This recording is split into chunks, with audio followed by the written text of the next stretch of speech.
Hello hi friends, nomination మొదలైంది. Big boss చెప్పింది ఏంటంటే ఫైనలిస్ట్ ఎవరు పోకూడదు అనుకుంటారో వాళ్ళు నామినేషన్ చేయమని చెప్తాడు.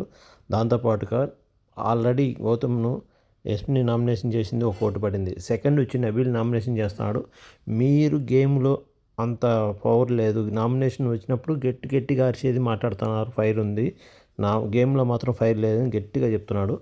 నాలో గేమ్లో పవర్ ఉంది, నామినేషన్లో పవర్ ఉంది, ఫైర్ ఉంది అని చెప్తున్నాడు గౌతమ్ కృష్ణ. కానీ ఇక్కడ వారు జరుగుతుంది, డైలాగ్స్ వారు. ఇది మగధీరాలో ఒక డైలాగ్ ఉంది, ఏంది, ఒక్కరుగారు షేర్ ఖాన్ 100 మంది వచ్చినా ఒకేసారి చంపుతానని. అలా జరుగుతుంది. మీరు చూడండి, మీరు చూసి నిజమేనని అంటే అనిపిస్తే మీకు కామెంట్ చేయండి. సెకండ్ వచ్చి మన పృథ్వీ అవినాశం చేస్తున్నాడు. మీరు ఫస్ట్ వారమే ఎలిమినేషన్ అయిపోవాల్సింది, అలాంటిది లక్ వల్ల మీరు ఇక్కడ ఉన్నారు. ఇప్పుడు ఆ లక్ నబీల్ వల్ల వచ్చింది. ఇప్పుడు మళ్ళీ చూస్తాము మీరు సేవ్ అవుతారా లేదని. మిమ్మల్ని నామినేషన్ చేస్తాను, నువ్వు చేసుకో ఏదైనా కానీ, నాకు అయితే నేను మళ్ళీ సేవ్ అవుతాను గట్టిగా చెప్తున్నాడు అవినాష్. నాకు తెలిసి ఈ వారం ఆల్మోస్ట్ అందరూ ఉండేట్టుగా ఉన్నది, ఒక రోహిణి తప్ప. ఉండే ప్రోమోలో విష్ణుప్రియ అండ్ గౌతమ్ కృష్ణ అండ్ అవినాష్ ఉన్నారు. ఈ వారం మాత్రం నామినేషన్ చూసి ఎవరికైనా గూస్ బంప్స్ రావాల్సిందే, అలాంటి నామినేషన్ ఉంది.